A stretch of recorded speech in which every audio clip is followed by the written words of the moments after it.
ಅಯೋಧ್ಯೆ ನಗರದಲ್ಲಿ ಜನರ ಸಂಖ್ಯೆ ಜಾಸ್ತಿ ಆಗ್ತದೆ. ಕಾರಣ ಇಷ್ಟೇ, ರಾಮಲಲ್ಲನ ಪ್ರಾಣ ಪ್ರತಿಷ್ಠಾಪನೆ ಆಯಿತು. ಈ ಸಂಖ್ಯೆಯಲ್ಲಿ ನಿನ್ನೆ ಬರೋಬ್ಬರಿ 7 ಲಕ್ಷ ಜನ ಬರೋಬ್ಬರಿ ದರ್ಶನವನ್ನ ಮಾಡಿರುವಂಥದ್ದು.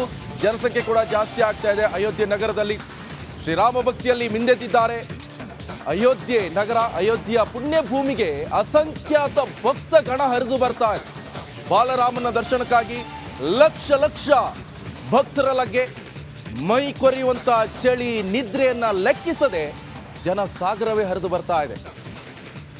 ನಿನ್ನೆಷ್ಟೇ ನಾವು ಗಮನಿಸ್ತಾ ಇದ್ವಿ, ಒಂದ್ ಕಡೆ ಚಿಕ್ಕ ಚಿಕ್ಕ ಪುಟಾಣಿ ಮಕ್ಕಳಿಂದ ಹಿಡಿದು ವಯೋವೃದ್ಧರಿಂದ ಹಿಡಿದು ಎಲ್ಲರೂ ಕೂಡ ಅಯೋಧ್ಯೆಗೆ ಬರ್ತಾ ಇರುವಂಥದ್ದು. ಶತಮಾನಗಳ ಕನಸು ನನಸಾಗಿದೆ. ರಾಮಲಲ್ಲನ ದರ್ಶನವನ್ನ ಮಾಡ್ತಾ ಇದ್ದಾರೆ. ಬಾಲಕ್ ರಾಮ್ ಅಂತ ಬೇರೆ ಅಯೋಧ್ಯೆಯ ಜನ್ಮಭೂಮಿ ಟ್ರಸ್ಟ್ ಹೆಸರನ್ನ ಇಟ್ಟಿರುವಂಥದ್ದು. ರಾಮ ಭಕ್ತಿಯಲ್ಲಿ ಜನರು ಮಿಂದೇಳ್ತಾ ಇರುವಂಥದ್ದು. ಚಳಿಯನ್ನು ಲೆಕ್ಕಿಸದೆ ಬೆಳಗಿನ ಜಾವ 3 ಗಂಟೆಯಿಂದ ಕ್ಯೂವಲ್ಲಿ ಸರ್ತಿ ಸಾರಲ್ಲಿ ನಿಂತ್ಕೊಂಡು ದೇವರ ದರ್ಶನವನ್ನು ಪಡೆಯುವಂಥ ನಿಟ್ಟಿನಲ್ಲಿ ರಾಮ ಭಕ್ತರು ಹರಸಾಹಸವನ್ನೇ ಪಡ್ತಾ ಇದ್ದಾರೆ. ಒಂದು ಕಡೆ 7 ಗಂಟೆ ಬೆಳಗ್ಗೆ ಓಪನ್ ಆಗುತ್ತೆ, ಮಧ್ಯ ಅದೇ 11:15 ಕ್ಲೋಸ್ ಆಗುತ್ತೆ, ಮತ್ತು 2 ಗಂಟೆ ಮಧ್ಯಾಹ್ನ ಓಪನ್ ಆಗುತ್ತೆ, ಮತ್ತು 7 ಗಂಟೆ ಕ್ಲೋಸ್ ಆಗುತ್ತೆ.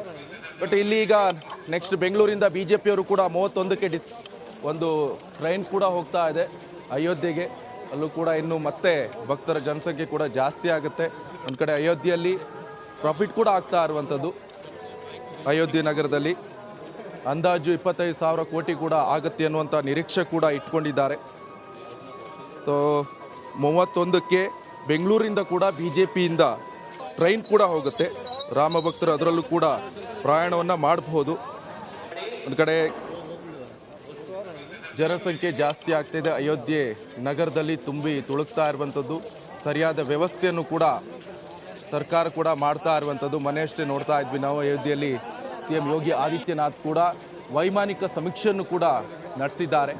ಬಟ್ ನಾವು ಗಮನಿಸಬೇಕಂತ ಹೇಳಿದ್ರೆ ದಿನನಿತ್ಯ ಅಲ್ಲಿ ರಾಮಭಕ್ತರ ಸಂಖ್ಯೆ ಕೂಡ ಜಾಸ್ತಿ ಆಗ್ತಾಯಿದೆ. ರಾಮಲಲ್ಲನ ದರ್ಶನ ಮಾಡುವವರ ಸಂಖ್ಯೆ ಕೂಡ ಜಾಸ್ತಿ ಆಗ್ತಾ ಇರುವಂಥದ್ದು. ದೃಶ್ಯದಲ್ಲೂ ಕೂಡ ನೀವು ಗಮನಿಸ್ತಾ ಇರ್ಬೋದು. ಎಂಟೈರ್ ನಮ್ಮ ರಿಪಬ್ಲಿಕ್ ಕನ್ನಡ ಟೀಮ್ ಕೂಡ ಕ್ಷಣದ ಅಪ್ಡೇಟ್ಸನ್ನು ಕೂಡ ಅಲ್ಲಿ ಕೊಡ್ತಾ ಇದೆ.